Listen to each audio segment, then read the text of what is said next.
So I introduce myself? Yeah, introduce everybody. So I'm Craig, I am the team lead for this part 1 honours project. What we've done so far is, wait, should I move out the way? Okay.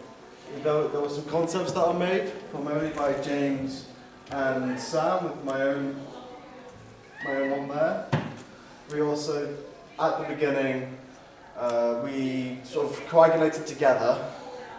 I don't like the word coagulated, but we came together and expanded upon the initial idea of a open world shooting car game. We chose Apocalypse because apocalypses are cool. What else do I have to talk about? What went well during the process?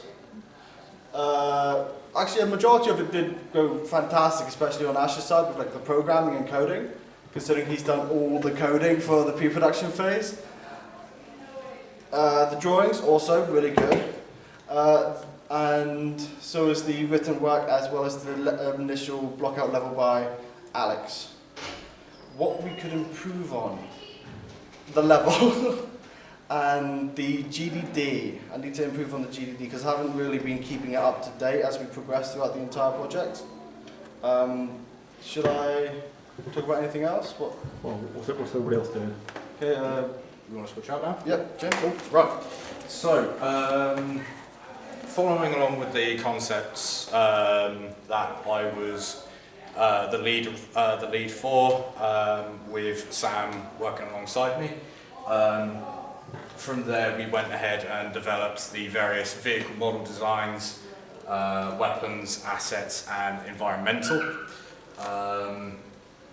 For the original ideas that we wanted to go for with the vehicles, we wanted to go for very rusty, beat up, heavily modified with sheets of metal and gnarly weapons.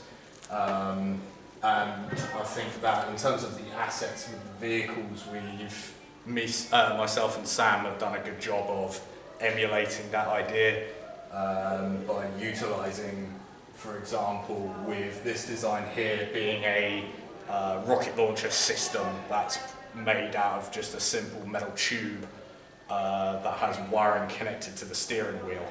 Other ideas being this design here being just a landmine that's been retrofitted from an oil drum with spikes and an old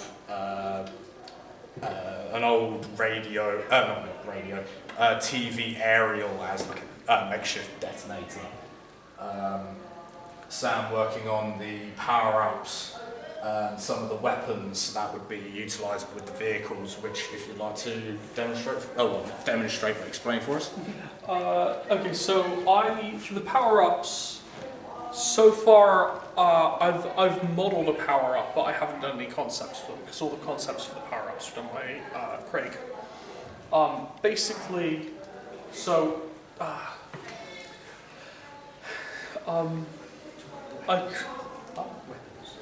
okay, so I've created concepts for 2 weapons, though one of them I really doubt is going to be in the game because it's a melee weapon. But one of them uses essentially a cement mixer because, well, generally I thought it'd look really cool. And I was imagining that if its job is already to rotate things, then it would probably be fitting for like a Gatling gun. I also worked on the player buggy. I suppose it's a little detail here, but I had to learn about the history of human leather, which is obviously, very dark. And obviously that's like a more minor detail, but generally it's made from like an existing sort of practical buggy that you would find ordinarily. I think that's it for me. Yeah. Right, okay, so how this has sort of evolved from the original ideas was originally the player vehicle was going to be a saloon style vehicle and very simplistic in design. However, with the the skeleton that we wanted to use, which was based off of a buggy, the saloon vehicle wouldn't have worked, and so we had to go back to the drawing board and from there develop a concept for a buggy that would work with the existing skeleton, which Sam did a very good job of concepting for and passing that along to Ty for modelling. I was going to say with my weapons, with the thumbnails, you can also see like a clear progression. So here you've got like a more simple sort of like light machine gun, and you can see I tried to implement the idea for the sort of cement mixer here. It's not like top to bottom chronological order, so I actually did this one first, then this one, and then here I start getting the silhouette down a lot more, and I started adding like the holes and things, and then until finally I got to that design there, which will hopefully be in the final game.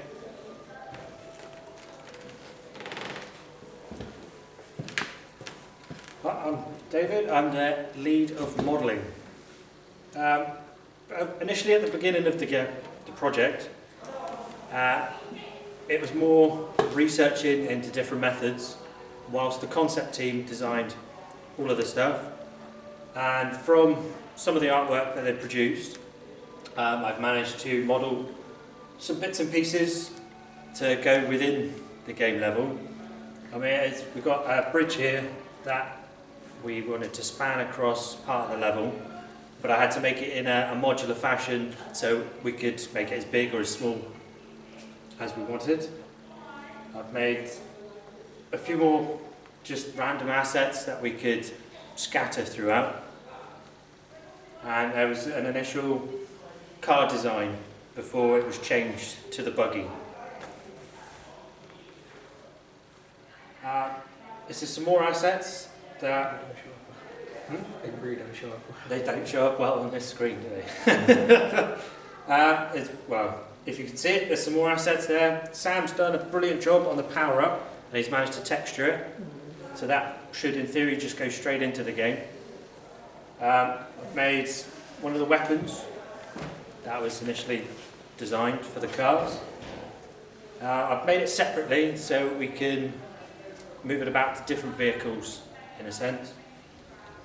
You can't barely see this, but there is a house there, like a shack, made with corrugated iron, plywood, all slapped together, like a shanty town style. Progression of what it was like at the beginning to up till now. I mean, I've developed my modelling techniques quite vast, really, and this kind of trying to make as much of some of the concepts that have been done as possible, but realistically within time. Yep. I'm Alex, and I'm the lead level designer for the project. As you can see, we have a few screenshots of the level, where we have Daze's bridge going across the main, like, dried up riverbed. There's another good shot there. And you can see there's a clear transition between one side of the map to the other, with more of a deserty scene and more of an arid savannah scene to follow along with the post-apocalyptic theme. If you go to my images, we can see there's a bunch of roads going around, lots of rocks in the way for how the roads are formed, thank you. We don't have any other images, do we? Well, we have the. We do have a We video. have the game footage. This is obviously an older version of what Alex Yeah, this is an old version. There's a bunch of stuff that's been added, such as actual grass going throughout the level and cactuses for this section. Do you want to go to the thing? Oh, no, mine's first. I lied to you. So obviously, I can't really show a lot in terms of the system. Oh, hi, I'm Ash. I'm code lead. I can't really show a lot in terms of the systems because no one wants to sit and look at pretty blue squares for half an hour. But the systems that I managed to implement were a timer, so that once the player hits, I believe it's 10 minutes, the game will automatically shut down, save your score, and obviously transition you into a, you win or you lose, or a different splash screen. Obviously, the driving system, that was a major thing that we wanted with this game. The ability to drive around with the steering wheel and the pedals, again, huge thing. And again, that feeling correct definitely took a lot of time. Obviously, AI sucked.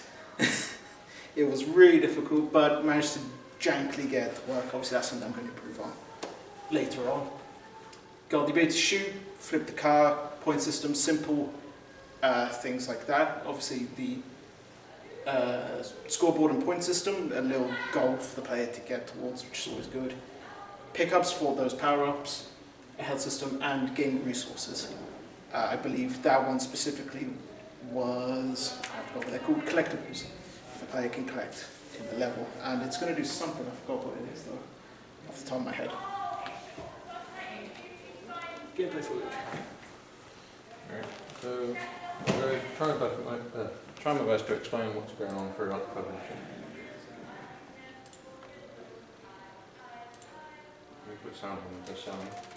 Yes, there is sound, but it's very loud. Yeah. Maybe. Right, so as you see here, this is the new updated version, so you can actually see the grass.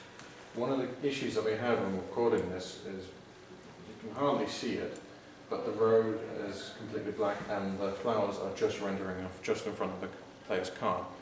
That's an issue that I need to find out and figure out.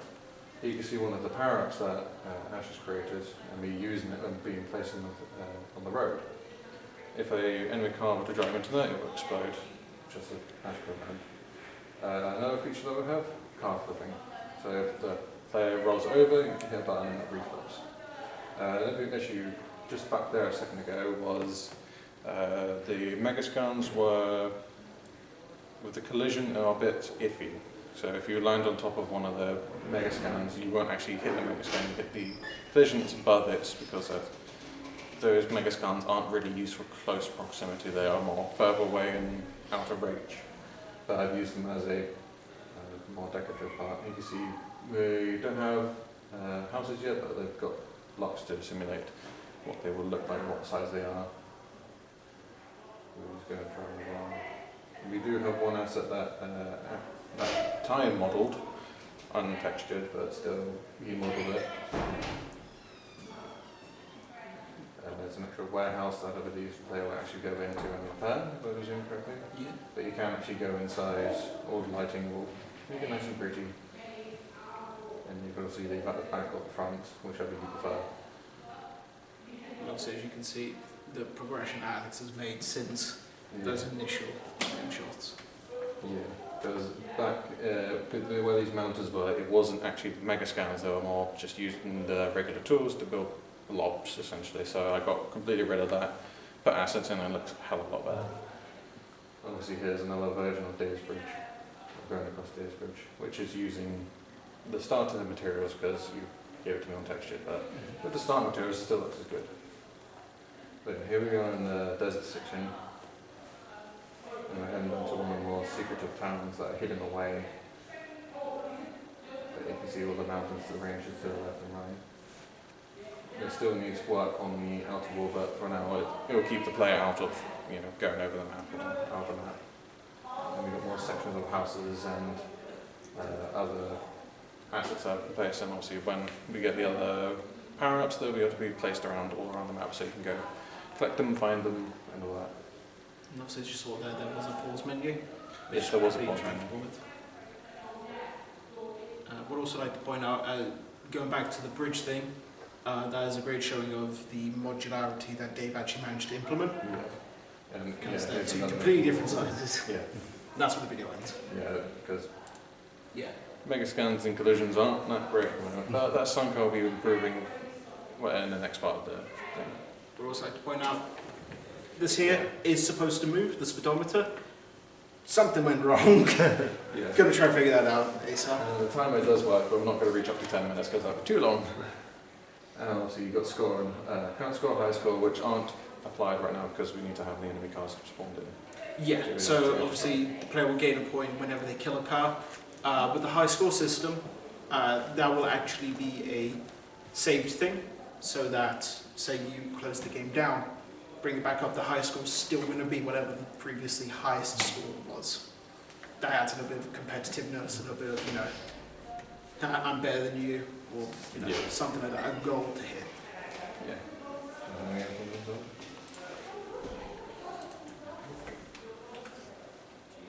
Obviously, I should say, point out with the Megascans, they are I've imported them as a medium resolution. But there is a section that I didn't really notice until recently, where there's actually a section called nanite. So I'm importing them as a nanite object instead of like importing as medium then activate nanite. It will just come in as a nanite and it'll be high textured, and when you get closer it'll be nice and gritty when you get away as well. Obviously this is on 5.1, which the game was originally on 5.3 or 0.03, but on 5.1 it still works fine. And obviously with us going up to 5.1, we'll get some lovely Megascan trees, which have just been introduced. And as well, I believe other foliage as well. I can't quite remember. That's more your area, so. Well, with 5.1, you actually get access, with foliage, you actually get nanite, where that wasn't previously before. So that actually will, if I enable nanite onto here, it will make it a lot more smoother and it'll be a lot more detailed. So when, like now, you have LEDs where it goes into a 2D plane with nanite activated, it'll still stay 3D, but obviously, you know, less detailed and stuff, but it'll still be beautiful. There you go. I think one particular point as well that I could probably bring up is during the video clip itself, you may have seen the background clipping in. So it just being as you're driving along, it's nothing but sort of blank area with the fog and such, and then all of a sudden the background pops in certain areas. One of the things that could potentially fix this, maybe, is to do with the render distance, which would require the better PCs. Obviously, with the ones that we've got at the moment, being in terms of technical capabilities, might not be able to do so at the moment. But once the more powerful PCs start to get used more, that render distance can be increased and we'd be able to reduce actual background clipping. And to also have it so the entire level will be loaded in at one time, and still be smooth. Yeah. In addition as well, one thing that I would personally like to be able to improve upon is with the UI, because at the moment It's just a very it's a very bare bones at the moment. I'd probably say the best element that I've got so far within the actual UI, not shown up on here at the moment, but is in the particular menus, especially the pause menu, is the introduction of a custom font. And though I don't think it's shown in this video with the main menus. Not the main menus, but we got the pause menu. Yeah.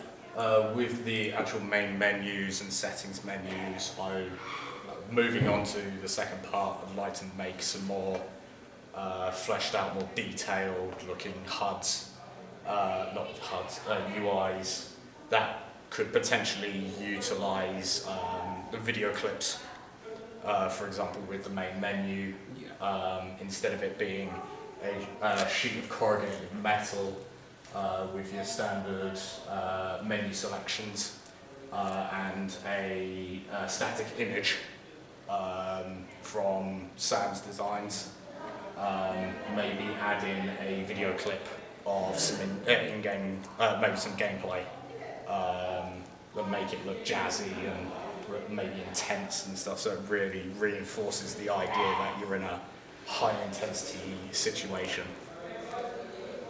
Also, one thing I would love to improve on going into the second of this project is using what are they called? Niagara effects. So I think that would make this look brilliant. Adding explosions to cars that, you know, when they die they blow up. Also adding fragmentational tools to things like buildings, cacti, rocks, pretty much everything. Make it all blow upable or destroyable. Because I know that is one thing I really enjoy when I'm playing the game, is breaking things. I Okay. believe that's everything. All right. Cool. Okay. Okay. So just a few little questions. So Alex, how are we optimising the game so it runs better on maybe slower PCs? Have you thought about that? Obviously, including nanite is also one of the main benefits of reducing lag for older models of computers. What else can we do? There is the, what's the option called? Oh, the engine settings. We can set that to like a medium or low if need be for any unwilling machines. Yeah, we could also, I believe it's not ambient occlusion.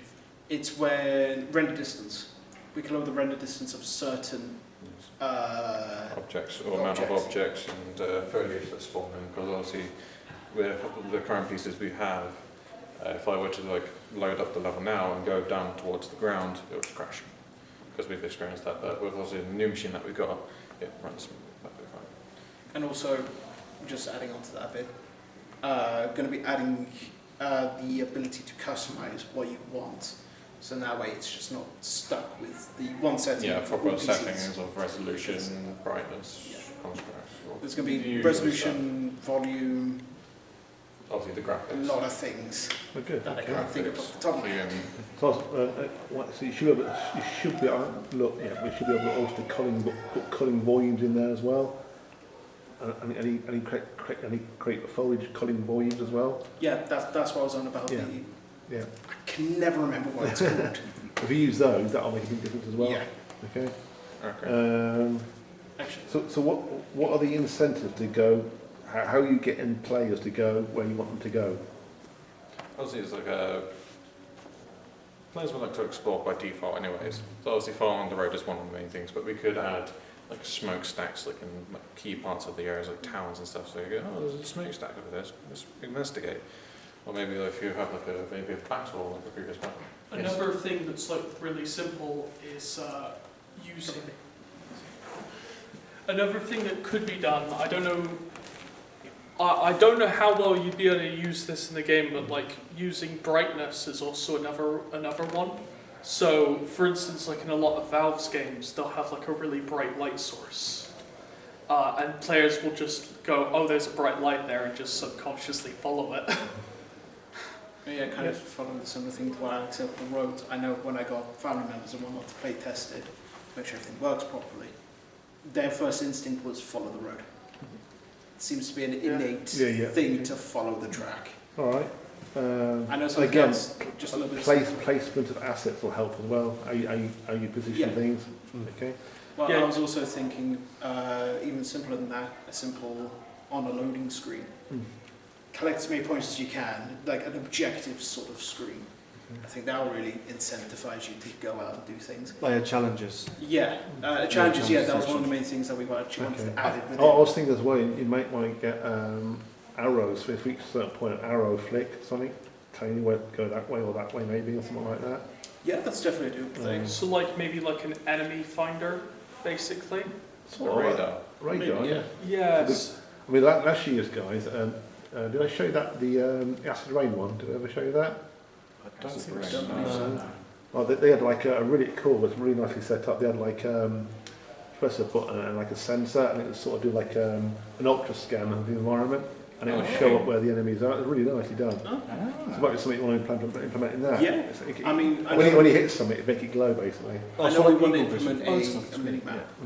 So we Like could we do could something mini-map, on yes. the mini-map. Mini-map. Yeah, we could call it something silly like a rage radar or something. Yeah. So yeah, so a mini map would be a good idea because you'd be able to point out things on that one. That'd be a good idea. That'd be an easy fix that one as well. I think that Last idea game, of the the last towers game. is also really good. Yeah, I because think of I think the bridge is a good point of Yeah. source of where you need to go. Big Okay. landmarks. What I would do as well, you're probably going to do it anyway, but on the bridge, if you use that spline system I showed you, you can put cables on it, so it looks like more like a realistic looking bridge, suspension bridge. I was gonna say, I think also maybe like with the enemies, like they probably will need to. We'll need to make sure that they're quite a bright colour and they have like a good contrast to the environment. Maybe Well, not necessarily. I think it's realistic. I think I'll leave them as they are. maybe not a bright colour, but yeah, I think they've already got. It could just be the case of what you could do with the actual enemy vehicles is utilise like a standard colour palette, but as per with any post-apocalyptic environment, have it sand faded. So it's the case if it looks like the paint's peeling off, and be able to use that maybe. All right. So again, yeah, I think Alex mentioned Niagara. I think that'd be a really good thing to do. Yeah, it was Ashley. Yeah, putting like dust on the wheels and things like that. Coming off or Yeah, I whatever. do want to add to that. I do have a tutorial of making sand move. That was my next thing. Have you actually found something for that? Because I could not find anything. There's quite a few things. So I was going to ask you, when you're driving along, it'd be really cool. And we did it a couple of years ago for the VR army game we made, deforming the terrain as you go through Yeah, it. I had actually previously done that for one of my other projects, but the problem I found is they actually removed one integral option. I had no idea. Yeah, it's back in now. I've been doing a little bit of research upstairs. Have they actually put it back in? You can do it, yeah. God. It's a bit of a workaround, but you can do it. I hate that they removed that. Sorry? Is that in 5.1 there? Yeah. So Well, I think it's in 5 as well, actually. Is it? I think so, yeah. Yeah, but with the I found like 2 videos where one showed you like have like the image or something going across the screen. It's like a sweep of dust or sand, and the other one is actually the actual texture of the ground moving, given what flowing That'd be waves and nice. stuff I haven't like seen that. That'd be nice. Sort of like Dust Devil type thing. That'd be quite cool. That'd be really nice. If you get Dust Devil going, I mean, you could do that'd that be awesome. potentially as a particle effect. Yeah, Yeah. well, Yeah. that's why a Dust Devil Park looked brilliant in that. Yeah. Awesome. You get that working, that looked great. So I wrote down like footprints and car track trails. If you put that in, I know for sure the kids at the schools will love just driving around making stupid things in the sand, basically. We all know what We they'll know draw.